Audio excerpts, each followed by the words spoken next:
हरे कृष्णा। तो 23 तारीख को राधाष्टमी आने वाली है। थोड़ा सा मूड हमें राधाष्टमी का बनाना है। तो आज हो गया 20 हो गया आज 20, 20, 22, 23, 24, 21 नहीं बोलूँगा। 21 को मंदिर जाना है ना, सेवा है।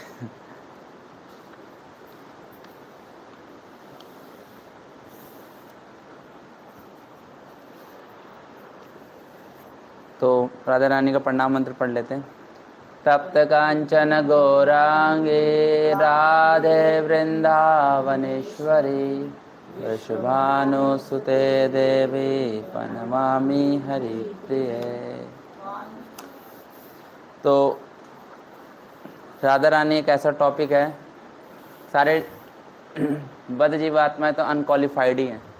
बद्ध जीवात्माएं क्या हैं? हाँ, ये टॉपिक मुक्त जीवात्माओं का है। राधा रानी का जो टॉपिक है वो किसका टॉपिक है? हाँ, तो मुक्त जीवात्माएं अच्छी तरीके से बता सकती हैं, समझा सकती हैं, है ना। तो हम इसमें ज़्यादा कुछ नहीं कर सकते राधा रानी के टॉपिक पे, मगर भक्तों की, शुद्ध भक्तों की कृपा से कुछ अंश मात्र बद्ध जीवात्माओं को समझने के लिए क्या बनाया गया? योग्य बनाया गया। किसकी कृपा से? शुद्ध भक्तों की कृपा से। तो जितना भी कंटेंट हमें मिला है शुद्ध भक्तों के माध्यम से, तो हम उतना बोलने का प्रयास करेंगे। तो ये बुक है भक्ति पुरुषोत्तम स्वामी महाराज की। बुक का नाम ही राधा रानी है। बुक का नाम क्या है? हाँ, श्रीमती राधा रानी। तो भक्ति पुरुषोत्तम महाराज बहुत यूनिक बुक्स निकालते हैं। तो सबसे पहले उनकी जो मोस्ट टॉप बुक्स थी वो नवद्वीप मंडल परिक्रमा बुक थी। ऐसे साइज़ में ही होती है, बहुत क्रिएटिव होता है, बहुत अच्छा कंटेंट होता है, बहुत इजी तरीके से हर चीज़ को समझा देते हैं। महाराज की बहुत सारी बुक्स हैं, उसमें से ये बुक्स भी है राधा रानी। एक महाराज ने बुक लॉन्च करी थी नरसिंह, उसमें बहुत अच्छे तरीके से नरसिंह भगवान के बारे में समझा रहे हैं। तो ये राधा रानी के विषय में महाराज ने कुछ बताई हुई है। मैं इसमें से ही पढ़ी है, इसी में समझी है, क्योंकि मेरा कुछ अपना इसमें रियलाइजेशन नहीं है या अपना कोई ज्ञान नहीं है। महाराज ने जैसे जैसे समझाया, जैसे जैसे बताया, मैं उसी चीज़ को दोहराऊंगा आपके सामने, ठीक है। विद इन जितने भी हम लोग सीरीज़ 20, 22, 23 और 24 को करने का प्रयास कर रहे हैं, ठीक है। तो बहुत सारी बातें हैं, जितना हम योग्य हैं समझने के लिए उतना तो हम चर्चा करेंगे। बाकी तो राधा रानी ही जाने कितना समझ में आएंगे। तो संसार के स्तर पर, भौतिक धरातल पर जो राधा का कॉन्सेप्ट है वो एक भावनात्मक रूप से है। कैसे है? हाँ, इमोशनल है। कि जैसे कि वो सॉन्ग है, राधे राधे जब वो चले आएंगे बिहारी, है ना, ऐसे है। तो राधा रानी को ऐसे भावनात्मक रूप से लोग स्वीकार करते हैं, भावना रूप से उनकी वर्शिप करते हैं। ज़्यादातर जो बिना तत्व को समझे हुए राधा रानी को अप्रोच करते हैं वो सहजिया ही बन जाते हैं। क्या बन जाते हैं? सहजिया का मतलब हमारी भाषा में होता है कि बिना तत्व ज्ञान के इतनी हाई पर्सनालिटी को अपने धरातल पर समझना। जो राधा रानी है इतनी हाई पर्सनालिटी है ना, इतने योगी, इतने ज्ञानी, इतने ध्यानी नहीं समझ सकते, मगर हम कलयुग की जीवात्माएं राधा रानी को क्या कर जाती हैं? समझने की कोशिश करती हैं। तो राधा रानी ऐसे समझ में नहीं आ सकती। तो श्रील प्रभुपाद ने चैतन्य चरितामृत के तात्पर्य में कुछ राधा रानी के बारे में बात की है, ठीक है। सामान्यतः लोगों की राधा रानी के विषय में उचित धारणा नहीं है। प्रभुपाद तात्पर्य बता रहे हैं कि चैतन्य चरितामृत के परपट में आदि लीला के 4थे अध्याय के 56वें श्लोक में कि उचित धारणा नहीं है। या तो वो राधा रानी को कुछ गलत ही समझेंगे या कुछ समझेंगे नहीं, ना समझ के भी समझाने की कोशिश करें। ये सबसे बड़ी भूल है हमारी। अगर आपको नहीं पता तो आप बहुत आराम से स्वीकार कर सकते हैं, सॉरी मुझे नहीं पता, आप किसी और से पूछिए। नहीं, हम पूरा ज्ञान देंगे, राधा रानी के ऊपर, राधा तत्व के ऊपर, राधा रानी की लीलाओं के ऊपर, राधा रानी ऐसी थी, राधा रानी वैसी थी। और उसी के हिसाब से फिर इसको मॉडर्न तरीके से बॉलीवुड अपना मसाला लगा के प्रेजेंट करेगा, टीवी सीरियल वाले अपना मसाला लगा के प्रेजेंट करेंगे, और फिर हमारी धारणा भी क्या बन जाती है, वैसे बन जाती है। जो लोग नहीं जानते और वो लोग बॉलीवुड और इस टीवी सीरियल्स को देखेंगे तो उनकी धारणा तो वैसे बन जाएगी, क्योंकि खाली बर्तन में पहले ही जहर उड़ेल दिया तो फिर अब क्या समझेंगे इसको। तो शिला प्रभुपाद बहुत अच्छा बात इसमें बता रहे हैं। राधा तत्व एक अद्भुत गुह्य विषय है, यहाँ तक कि वेदों के लिए भी अगोचर है। वेद जो है वो प्रवृत्ति निवृत्ति मार्ग को लेकर ही चलते हैं, सिर्फ वो भगवत प्रेम से संबंधित नहीं है। वेद जो हैं वो क्या चलते हैं, प्रवृत्ति मार्ग और निवृत्ति मार्ग, कि आपको ये छोड़ना और ये करना है, ये छोड़ना ये करना है, श्रेय और प्रेय, यही चीज में वेद क्या करते हैं, बस सामान्य जनमानस को क्या करते हैं, गाइड करते हैं। और कुछ वेदांती होते हैं, कुछ जो वेदों को ही फॉलो करते हैं, उसमें देखते कहाँ लिखा है, कहाँ लिखा है राधा रानी के बारे में, कहाँ लिखा है, तो मान उसमें नहीं लिखा। तो मैं एक ऐसी मुझे एक रैंडम वीडियो क्लिक कर गई थी, कुछ अलग सोसाइटी की थी, वो कहते राधा नाम की कोई चीज ही नहीं है, ये ऐसी कपोल कल्पना बना के रखी हुई है, बहुत बड़े स्टेज से बोल रहे हैं। तो शायद इसी दिन के लिए आज मैंने सुना होगा कि जो, क्योंकि उनको पता ही नहीं है वेद, क्योंकि वो वेद को पढ़ के समझते हैं सब कुछ वेद ही है, भगवान जो बोल रहे हैं उसको समझने की कोशिश नहीं करे, क्योंकि वेद कोड्स में है। वेद क्या है, कोड्स। तो कोड्स हर कोई डिडक्ट थोड़ा ना कर पाएगा, कोडिंग जिसने सीखी होगी वही तो कोड को डिडक्ट कर पाएगा, यस या नो। तो इसलिए वो लोग राधा रानी को एक काल्पनिक, एक पौराणिक या एक ऐसी लोक प्रचलित कथाओं में सम्मिलित करते हैं कि एक कोई राधा नाम की कोई स्त्री होगी, मगर फलस्वरूप राधा रानी के विषय में बहुत गलत धारणा है और अनेकों को बिल्कुल कोई धारणा नहीं है। श्रील प्रभुपाद कहते हैं राधा और कृष्ण ये दो दिव्य भौतिक लोगों के लिए एक पहेली है। कौन सी पहेली है, राधा कृष्ण, अर्थात वे इनसे पूर्णतः अनभिज्ञ हैं। शिला दामोदर गोस्वामी ने अपने डायरी में लिखा, राधा कृष्ण का वर्णन उनके तत्व का सार मर्म है। श्रीमती राधा रानी एवं श्री कृष्ण दोनों ही रहस्य को समझने के लिए महान अंतर्दृष्टि की आवश्यकता है। जितना आप आध्यात्मिक रूप से अंतर्दृष्टि अंदर डिपेंड होंगे, उतना हम लोगों को भगवान से संबंधित चीज़ें समझ में आएंगी। और जो भगवान से चीज़ें जो संबंधित है वो श्रीमती राधा रानी क्या उसमें टॉप मोस्ट है। तो इसलिए राधा को इस भौतिक जगत में कोई हम साधारण महिला ना समझे। प्रभुपाद कहते हैं कि राधा रानी जो है वो आनंद प्रदान करने वाली आह्लादनी शक्ति है। क्या है, आह्लादनी शक्ति। तो भगवान की 3 शक्ति होती हैं। भगवान की कितनी शक्ति होती हैं, हाँ, सन्निधि, संवित और आह्लादनी। सन्निधि, संवित, आह्लादनी, कितनी शक्ति हैं, हाँ, ऐसे zoom zoom zoom zoom zoom भगवान के ये सारे कार्य करते हैं, पास रहते सबसे ज्यादा भगवान से निकलती हैं, ठीक है। तो सन्निधि शक्ति जो है वो भगवान की सत्ता बनाती है।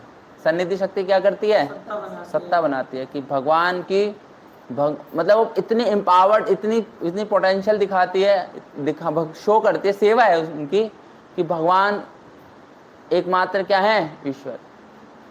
जैसे कि हम लोग सेवा करते हैं, कुछ ना कुछ थोड़ी सेवा करते हैं, चाहे बुक डिस्ट्रीब्यूशन की करते हैं, चाहे प्रसादम की करते हैं, कोई क्लिनिक, तो हम लोग क्या दिखाते हैं, सेवा के माध्यम से अपने स्वामी का परिचय देते हैं। ऐसी भगवान की जो सन्निधि शक्ति है वो भगवान की सत्ता और नित्य तत्व का परिचारक है, जिसके द्वारा वे अपना अस्तित्व बनाए रखते हैं। सन्निधि शक्ति का सार शुद्ध सत्व है। तो सन्निधि शक्ति के माध्यम से भगवान अपने आप को दिखाते हैं। कुछ दिखाने के लिए तो शक्ति चाहिए ना, तो कौन सी शक्ति यूज करेंगे भगवान, सन्निधि शक्ति यूज करेंगे। तो सन्निधि शक्ति भगवान की शुद्ध सत्व शक्ति है। जैसे कि इस भौतिक प्रकृति के अंदर तमोगुण, रजोगुण और सत्वगुण है। सत्वगुण टॉप मोस्ट गुण आता है भौतिक जगत के अंदर, जो कि तीनों गुणात्मक है, तीनों गुणों से बंधा हुआ है। मगर आध्यात्मिक जगत में जो शुद्ध सत्व है वो कौन सी शक्ति है, सन्निधि शक्ति है। इससे भगवान का क्या निकलता है, सन्निधि शक्ति क्या विस्तार करती है, भगवान का घर, भगवान का धाम, भगवान का बिस्तर, भगवान का सब कुछ भगवान इससे निकलता है। ये क्या है, सन्निधि शक्ति। दूसरी शक्ति कौन सी है? संवित शक्ति। संविद, संवित, संवित, सा अंक की बिंदी, वा छोटे की मात्रा ता, संवित। कौन सी शक्ति है? संवित शक्ति होती है, ज्ञान की शक्ति होती है। पहली शक्ति से भगवान की सत्ता बना दी, मगर भगवान की सत्ता का मालूम कैसे पड़ेगा हमें? ये कौन सी शक्ति बताती है? संवित शक्ति। पहले में तो भाई स्टैब्लिश हो गया, मैंने अपना मकान दुकान सब बना लिया, मगर इसका प्रचार कौन करेगा? संवित शक्ति करेगी। तो संवित शक्ति क्या होती है? ज्ञान की शक्ति होती है। इसे कहते हैं चित्त शक्ति कहते हैं, जिसके द्वारा स्वयं को जानने और दूसरों को अपने विषय में जानने के योग्य बनाते हैं। भगवान को भी अपनी सत्ता का पता रहता है, जीवात्मा को भी अपनी सत्ता का पता रहता है। और संवित शक्ति क्या करती है? वो सारा का सारा ज्ञान अर्जित करती है कि ये प्रूफ करती है कि कृष्ण तो भगवान स्वयं। भगवान प्रूफ तो करना चाहेंगे ना। जैसे हम लोग मैथमेटिक्स पढ़ते हैं, साइंस पढ़ते हैं, तो इन बुक्स के माध्यम से तो पढ़ते हैं, यस या नो? किसी को कुछ ज्ञान हो गया, न्यूटन ने कोई फॉर्मूला खोज निकाला, आइंस्टाइन ने कोई फॉर्मूला खोज निकाला, क्या कर दिया? इसको टैक्स कर दिया, बुक कर दिया, और आने वाली पीढ़ी इसको पढ़े जा रही है। तो भगवान भी जब सृष्टि की संरचना करके जब अपने आप की सत्ता बैठा लेते हैं, चलो बताता हूं मैं कौन हूं, तो कौन सी शक्ति काम करती है? संवित। कौन सी शक्ति काम करती है? संवित शक्ति काम करती है, जिससे यह जानना है कि श्री कृष्ण ही परमेश्वर भगवान हैं। अब सबसे इंपॉर्टेंट जो आती है वो आती है भगवान की आह्लादनी शक्ति। किसकी? कौन सी शक्ति आती है? आह्लादनी शक्ति। आह्लाद, अंदर का आनंद। आह्लाद का मतलब क्या है? हाँ, जैसे हमारे में प्रहलाद, प्रो लगा है, प्रहलाद आनंद है। तो आह्लादनी शक्ति जो है वो कहाँ की शक्ति? भगवान के अंदर की आनंद शक्ति है। किसकी शक्ति है? किसकी शक्ति है किसकी? हाँ, एक सिंपल लैंग्वेज में इसको अगर समझा जाए, जो कि महाराज समझा रहे हैं कि भगवान के अंदर का आनंद है ये। जो राधा रानी का हम फॉर्म देखते हैं ना, वो फॉर्म कौन है? भगवान के अंदर का आनंद। जैसे हमारे अंदर भी आनंद आता है, मगर वो इम्पर्सनल रहता है, आता है चला जाता है। मगर कुछ अगर उस आनंद को एक रूप दिया जाए ना, तो भगवान के आनंद को कोई रूप देते हैं, तो उस आनंद के रूप को क्या कहते हैं? राधा रानी। क्या कहते हैं?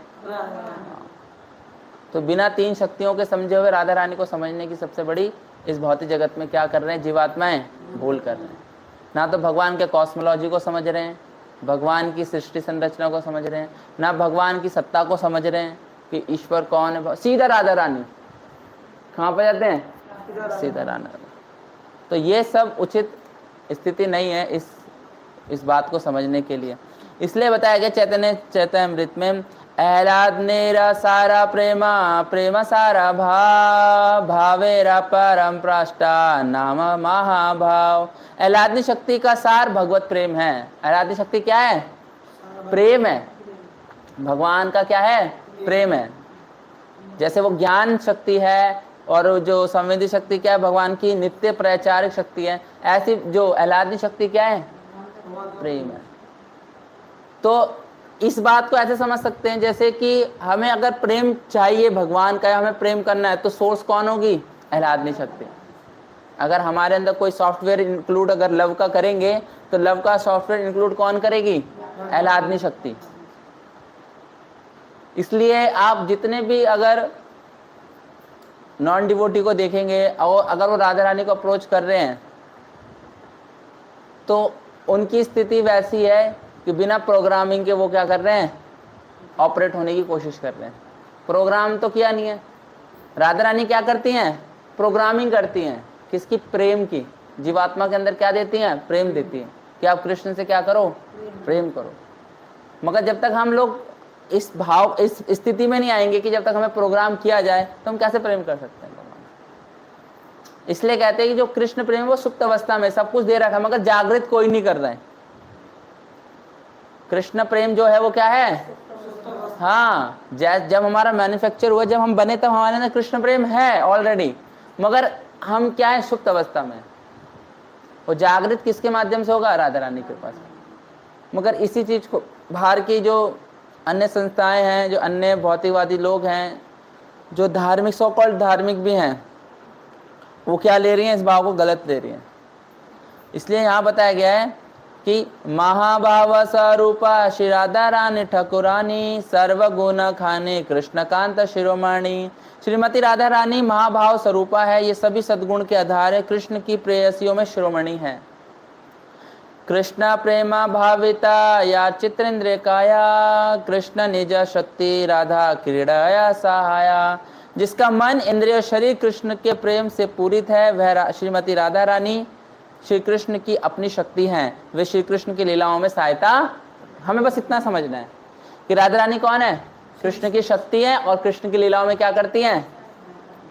कंट्रोवर्सी तो सारी खत्म ही हो गई, लोगों को यही बात नहीं पता, बेसिक फंडा ही नहीं पता, लोग फिर बड़ी बड़ी बात करते हैं कि कृष्ण से शादी हुई, कृष्ण की ये थी, कृष्ण की वो थी, क्योंकि लोगों को यहाँ बेसिक ही नहीं चीजें समझ में आ रही थी। पहले ही हिस्ट्री जाने बिना लोग फ्यूचर की बातें करने लग जाते हैं।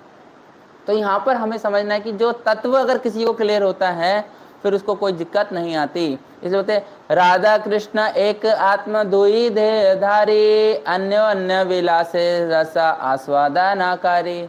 तो राधा कृष्ण क्या है, एक ही है, मगर किसमें है, दो देह में है, शरीर क्या है अलग अलग। इस प्रकार से वो परस्पर प्रेम से क्या करते हैं, अलग अलग रस आस्वादन करते हैं। भगवान ही अपने आप को मैनिफेस्ट करते हैं किसमें, राधा रानी। इसलिए हमारे अधिष्ठात्री जो है वो राधा रानी है। कृष्ण कॉन्शियस तो हम लोग बोल रहे हैं, मगर अधिष्ठात्री कौन है, क्योंकि हमारा माधुर्य भाव ज्यादा है भगवान से। क्या है, माधुर्य भाव ज्यादा है। तो राधा रानी को जो है इस जगत जगत की माया क्या नहीं करती, प्रभावित नहीं करती। मगर हम जो माया से प्रभावित हैं तभी राधा रानी को हम क्या नहीं कर पाते, समझ नहीं पाते। इसलिए बोला जाता है कि पहले संबंध ज्ञान क्लियर करो। किसी चीज को समझने के लिए क्या होना चाहिए, संबंध ज्ञान क्लियर होना। और संबंध ज्ञान के बिना जब लोग इस ऐसी स्थिति को समझने की कोशिश करते हैं, टॉपिक भगवान की लीलाओं को समझने की कोशिश करते हैं, भगवान की गुहितम लीलाओं को समझने की कोशिश करते हैं, रास लीला को समझने की कोशिश करते हैं, राधा रानी को समझने की कोशिश, तो वो क्या हो जाते हैं, माया में गिर जाते हैं। माया उनको अच्छी तरीके से निचोड़ के रख देती है। क्यों, क्योंकि उनको लगता है कृष्ण तो सामान्य पुरुष की तरह ही लड़कियों के पीछे घूम रहे हैं। ऐसी है, ब्रिज की सारी लीलाएं देखोगे तो भगवान क्या कर रहे हैं, फ्लर्ट कर रहे हैं सबको, वो लगेगा ऐसी, क्योंकि हमने यही देखा है ना भौतिक संसार में। तो हम वो पूरा का पूरा किससे कनेक्ट करेंगे, भगवान से कनेक्ट करेंगे। जो यहाँ देखा है वो किससे कनेक्ट करेंगे, भगवान से कनेक्ट। इसका पर्पस ये इसलिए होता है क्योंकि हमें पीछे का संबंध ज्ञान क्लियर ही नहीं होता। और संबंध ज्ञान जब क्लियर हो जाएगा तब आध्यात्मिक दृष्टिकोण से तब भगवान की लीला को समझना है। इसलिए भगवान के गुण रूप लीला जो नाम है वो भौतिक नहीं है, वो क्या है, दिव्य नहीं, आध्यात्मिक है। क्या है, आध्यात्मिक है। और आध्यात्मिक को समझने के लिए क्या चाहिए, आध्यात्मिक दृष्टिकोण हमें चाहिए। और आध्यात्मिक दृष्टिकोण कब पैदा होता है, जब व्यक्ति का संबंध ज्ञान क्या होता है, क्लियर होता है। और संबंध ज्ञान किससे क्लियर होगा पता है आपको,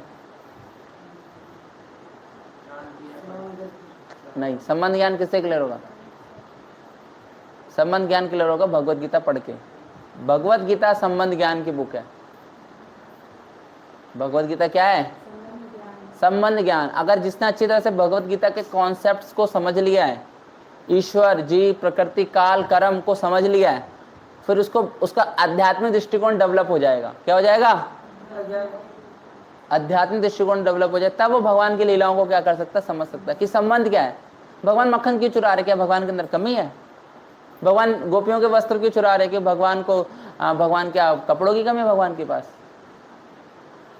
ये सब सारी चीजें तब समझ में आएगी जब ईश्वर की स्थिति, जीव की स्थिति, काल की स्थिति, कर्म की स्थिति, प्रकृति की स्थिति क्या हो जाएगी, समझ में आ जाएगी। जैसे भगवान इस भौतिक जगत के अंदर आते हैं तो माया को भी क्या करते हैं, पार्टिसिपेट करवाते हैं। माया को भी क्या करवाते हैं, आओ चलो मेरी लीला में तुम भी रोल करो। एक जैसे आप लोग ड्रामा करते तो आप कहते हैं तुम ये बन जाओ, तुम ये बन जाओ, तुम ये बन जाओ। तो भगवान भी कहते हैं चलो माया तुम भी क्या करो, रोल करो। भगवान के इस भौतिक जगत में आने पर भी लोग भगवान को भगवान नहीं समझते, पता है आपको। भगवान के इस भौतिक जगत में आने पर भी, भगवान का इतना सुंदर रूप होने पर भी, भगवान की इतनी अद्भुत लीला करने पर भी लोग भगवान को क्या नहीं समझते, भगवान नहीं समझते। भगवान का एक तो रूप अतरंगी है पूरा का पूरा, भगवान की चाल अतरंगी है, भगवान के नैन नक्श अतरंगी है, भगवान की ड्रेसिंग अतरंगी, मगर तब भी लोग भगवान को क्या नहीं समझते, क्योंकि ये माया का प्रभाव है। इसलिए कहते हैं भगवत गीता में एक श्लोक, इसमें बहुत फेमस श्लोक आता है ना, क्या है कि मैं मूर्खों के सामने क्या नहीं होता, प्रकट नहीं होता। योग माया समावृता, मैं योग माया से उनको क्या करता हूँ, ढके रखता हूँ। भगवान ढक के रखते हैं, मगर कलयुग की प्रॉब्लम देखो क्या है, जो भगवान जैसा नहीं दिखता उसी को भगवान मान लेते हैं। कलयुग की प्रॉब्लम क्या है, जो भगवान जैसे सिम्टम्स नहीं है, भगवान जैसे गुण नहीं है, लोग उसको भगवान मान लेते हैं, अपना नोशंस क्रिएट कर लेते हैं। तो इसलिए जो है जो आध्यात्मिक दृष्टिकोण को डेवलप करने के लिए हमें अपना संबंध ज्ञान क्लियर होना चाहिए, और संबंध ज्ञान जब क्लियर होगा तब हम राधा रानी के विषय में क्या कर पाएंगे, समझ पाएंगे। इसलिए भगवान की प्रेयसी 3 प्रकार की हैं। भगवान की प्रेयसी क्या है, 3 प्रकार की प्रेयसी हैं। 3 प्रकार की प्रेयसी का मतलब कि जो भगवान की फेवरेट हैं, जो भगवान की प्रिय हैं। तो पहले जो आती है, पहले आती है लक्ष्मी, नीचे से पहले कौन सी आती है, लक्ष्मी भगवान की प्रेयसी है, ठीक है। दूसरी प्रेयसी है महिषियाँ, महिषियाँ जो है द्वारका की पटरानियाँ, सेकंड लेवल पे। तीसरी आती है गोपियाँ, क्या आती हैं, गोपियाँ। तो नीचे से लैडर जो आता है, वैकुंठा से लैडर आता है, वैकुंठ में कौन प्रेयसी है, लक्ष्मी देवी। कौन है, लक्ष्मी देवी। जैसे कि इसमें चैतन्य चैतामृत में बताया गया इस बारे में, कृष्णा कांता गणा देखी त्रिविधा प्रकार, एका लक्ष्मी गाना पूरे महिषी गणान। तो पहले में लक्ष्मी, फिर महिषियाँ। महिषियाँ कौन सी, द्वारका की पटरानियाँ, भगवान के ज्यादा क्लोज है ना, यस या नो। और फिर आता है टॉप मोस्ट पे कौन, गोपियाँ। व्रजांगना रूपा आर कांता गण सा, राधिका हैते कांता गणा विस्तार। ये सारी की सारी गोपियां, महिषियां और लक्ष्मी किसका विस्तार है, राधा रानी का। किसका विस्तार है, राधा रानी से सब कुछ क्या हुई है, प्रकट हुई। सारा स्त्री तत्व का जो कॉन्सेप्ट हो कहाँ से प्रकट हुआ है, भगवान के साथ जितनी भी स्त्रियों शक्ति है, स्त्री शक्ति है, वो कहाँ से प्रकट होती है, राधा। क्योंकि भगवान ने पहली स्त्री को क्या कर दिया, रूप दे दिया ना, मेरे अंदर आह्लादनी शक्ति, और मैंने उसको एक रूप किसका दे दिया, राधा रानी। अब मैं जितनी भी लीलाएं पार्टिसिपेट करूंगा, उसमें जितनी भी स्त्री शक्ति रहेंगी, वो किससे विस्तारित होंगी, राधा रानी से। कॉन्सेप्ट आगे क्लियर, नॉर्मल है, बहुत इजी महाराज ने इसको समझाया हुआ है उदाहरणों से। एक तो भगवान जब भी जितने भी राम लेंगे, नरसिंह लेंगे, वामन लेंगे, जितना भी भगवान अवतार लेंगे, वो तो विष्णु तत्व हो गया, ठीक है। एकलय किश्व आर सब भृत्या। अब जितनी भी भगवान के साथ शक्ति लेंगी, वो कौन से कहां से आएंगी, राधा। क्योंकि भगवान ने पहले शक्ति का विस्तार कर दिया। क्या कर दिया, पहली शक्ति का विस्तार। इसलिए भगवान किसी दूसरे को रोल मॉडल नहीं लेते, दूसरे को क्या नहीं करते कि आप अच्छा राधा रानी नहीं आ रही, आप आ जाओ, आप पार्टिसिपेट करो। जैसे मूवीज में हीरो है ना, ये हीरोइन अगर नहीं काम करेगी तो दूसरी हीरोइन को ले लेंगे, यस। भगवान के साथ ऐसा नहीं है। भगवान तो कहते हैं एक ही कैरेक्टर फिक्स है, राधा रानी का कैरेक्टर क्या फिक्स है, हाँ। अब वो अपना विस्तार करें, चाहे गोपियों के रूप में करें, चाहे लक्ष्मी के रूप में करें, चाहे द्वारका की पटरानी के रूप में करें। अवतारी कृष्ण अच्छे करे अवतार, अंशी राधा हैते 3 गण विस्तार। जैसे अवतारी कृष्ण सभी अवतारों के उद्गम है, ऐसे श्रीमती राधा 3 प्रकार के प्रेयसियों का विस्तार है। सब कुछ राधा रानी से प्रकट है। गोविंदा नंदनी राधा गोविंदा मोहिनी, गोविंदा सर्वस्वा सर्वकांत शिरोमणि। श्री राधा रानी जो है गोविंद को आनंद देने वाली। उनको पता है कि गोविंद कैसे खुश होंगे, भगवान कैसे खुश होंगे, ये सिर्फ कौन जानती हैं, और कोई नहीं जानता। ये आपको क्लियर होना चाहिए कि भगवान कैसे खुश होते हैं, भगवान को क्या चीज पसंद है, भगवान को कैसे मनाना, ये सब कौन जानती हैं, हाँ। वे गोविंद को मोहिने वाली हैं, वे गोविंद की सर्वस्व है और समस्त प्रेयसियों में शिरोमणि हैं। देवी कृष्णमयी प्रोक्ता राधिका प्रदेवता, सर्व लक्ष्मीमयी सर्वकांत सम्मोहिना परा। परम सुंदरी श्रीमती राधा रानी भगवान कृष्ण से अभिन्न है, कृष्ण उनकी आराधना करती हैं, सर्वस आराध्य हैं, सभी लक्ष्मी के आदि स्रोत हैं, समस्त कांति सौंदर्य का आश्रय है, वे सर्व आकर्षक है, वे समस्त देवियों की श्रेष्ठ है। जगता मोहिना कृष्ण तार मोहिनी, अतएव समस्त्र पर ठाकुरानी। भगवान कृष्ण जगत को मोहित करते हैं, किंतु श्री राधा उन्हें मोहित करती है, अतः समस्त देवियों में वे सर्वश्रेष्ठता ठाकुरानी हैं। इसलिए कहते हैं राधा रानी को कृष्ण मदन मोहन तो राधा रानी क्या है? मदन मोहन मोहिनी। किसको मोहती है? भगवान की शक्ति है। ऐसे जो हम लोग तत्व से समझ, इसलिए राधा पूर्ण शक्ति कृष्ण पूर्ण शक्तिमान, दो ही वस्तु भेद नाई शास्त्र प्रमाण। तो भगवान शक्तिमान है और राधा रानी क्या है? इसलिए दोनों अलग नहीं है। मगर भौतिक जगत के अंदर जो बद्ध जीवात्माएं होती हैं और जिनको नॉलेज कम होती है, शक्ति और शक्तिमान को क्या कर देती हैं? अलग कर देती हैं। ठीक है, क्या कर देती हैं? अलग कर देती हैं।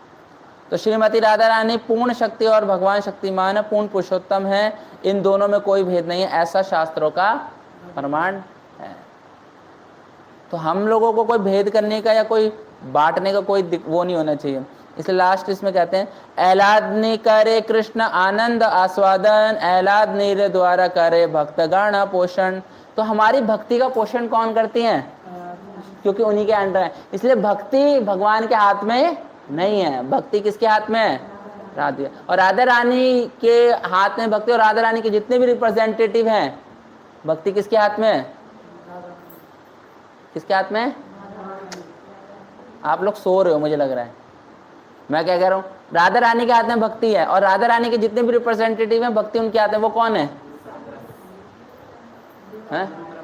गुरु परंपरा, भक्त, शुद्ध भक्त, भक्तों की संगति में आके भक्त। इसलिए कोई ये धारणा रखे कि मैं भक्ति अकेले कर लूंगा, तो वो कभी राधा कृष्ण को तो प्राप्त ही नहीं कर सकता। कोई ये सोचे कि मेरी तो भक्ति सही चल रही है, मैं तो अकेले भक्ति कर लूंगा, मुझे सब सीख लिया, तो कभी भक्त, क्योंकि राधा रानी टॉप मोस्ट भक्त है, और राधा रानी ने भक्तों का समूह क्या करा है? बनाया है। और हम सोचते कि राधा रानी के भक्तों के कृपा के बिना, भक्तों के माध्यम के बिना हम लोग भगवान को क्या कर लेंगे? प्राप्त कर लेंगे। वो संभव है नहीं है। इसलिए अगर हम भक्तों के समूह में रहते, अगर हमारे अंदर कोई भी कमी रहती है ना, तो भगवान हमें स्वीकार कर लेंगे। क्यों? अगर हम भक्तों के रहेंगे, संग में रहेंगे, और हमारे अंदर कोई भी कमी रहेगी, तो भगवान हमें क्या कर लेंगे? क्योंकि भक्त हमारे अप्रोच करेंगे। क्या करेंगे? भक्त हमें ले जाएंगे। हमारी सिफारिश कौन करेगा? भक्त करेंगे। हमारी अथॉरिटी करेगी कि ऐसा है, इसको सेवा में लगा लो, तो कृष्ण कहेंगे ठीक है लगा। इसलिए प्रभुपाद कहते हैं, राधा रानी ने जिसको हाँ बोल दी, कृष्ण उसको मना नहीं कर सकते। मगर हमारी दिक्कत यह है कि हम कृष्ण को डायरेक्ट अप्रोच करेंगे। हमें नहीं चाहिए किसी भक्त का सपोर्ट, हमें नहीं चाहिए, हम लोग मना लेंगे, हम कृष्ण में। तो वो क्या रहता है? भ्रम में रहता है। वो क्या रहता है? भ्रम में रहता है। इसलिए राधा रानी का जो कॉन्सेप्ट है वो भक्त का कॉन्सेप्ट है, टॉप मोस्ट डिवोटी है। और डिवोटी जो है गुरु परंपरा, और गुरु परंपरा जो भक्तों का समूह, ये राधा रानी की ही कृपा है। आप भक्तों के समूह में हो तो क्या है? आप भक्तों के समूह से बाहर निकल गए तो राधा रानी ने कृपा हटा। भक्तों के समूह में आओगे तो राधा रानी की कृपा है, और भक्तों के समूह में आओगे तो राधा रानी क्या देंगी? सेवा देंगी। सेवा कौन करती हैं? अगर भक्तों के समूह में हो तो ये भी कृपा है राधा रानी की, और भक्तों के समूह में रहकर सेवा कर रहे हो तो ये और बड़ी कृपा है कि हम राधा रानी के माध्यम से भगवान की क्या कर रहे हैं? सेवा कर रहे हैं। नहीं तो आप अकेले धूपबत्ती अगरबत्ती घुमा सकते हो, कोई बड़ी दिक्कत नहीं है, घुमाते थे। मगर भक्तों के समूह में आने पे क्या विशेष हो गया कि भक्तों के समूह में ऑथराइज हो गए सेवा में। जो भी सेवा कर रहे हैं वो क्या हो गया? प्रमाणिक हो गया।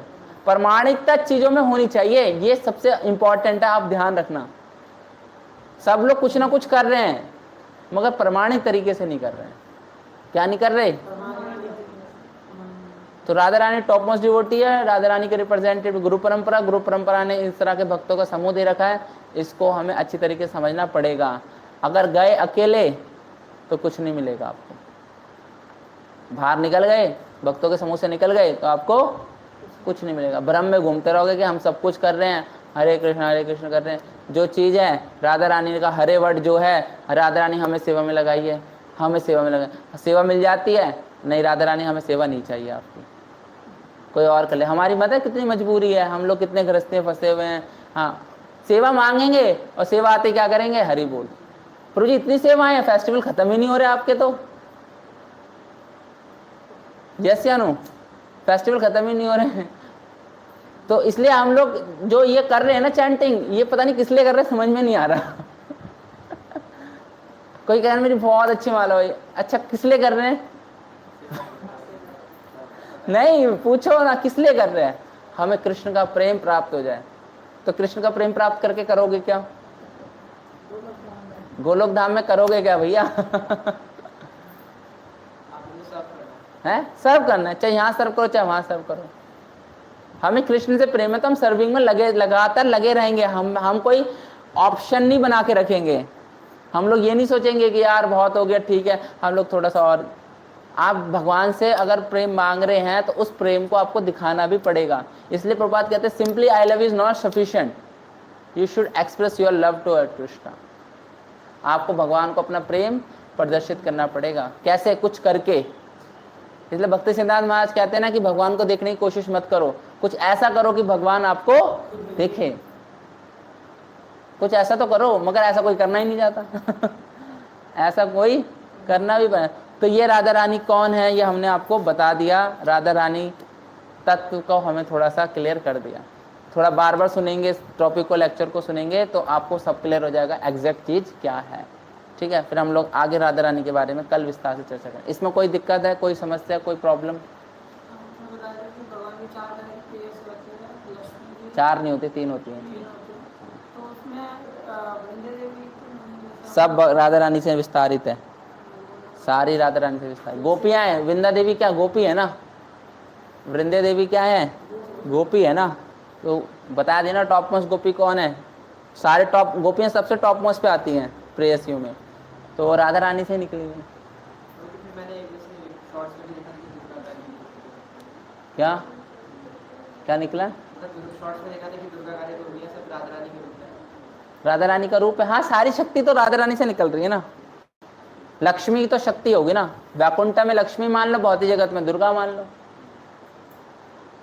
वैकुंठ में लक्ष्मी मान लो, भौतिक जगत में भी लक्ष्मी है, मगर भौतिक जगत की लक्ष्मी कुछ अलग लक्ष्मी है, ये चीज है। ठीक है, थोड़ा सा कॉन्सेप्ट ये वाला धीरे धीरे आपको क्लियर होगा, एकदम से क्लियर नहीं हो सकता, तो लगे रहोगे तो समझ जाओगे। ठीक है, जगत गुरु श्री प्रभुपाद की जय, श्री राधा श्री महा महोत्सव की जय।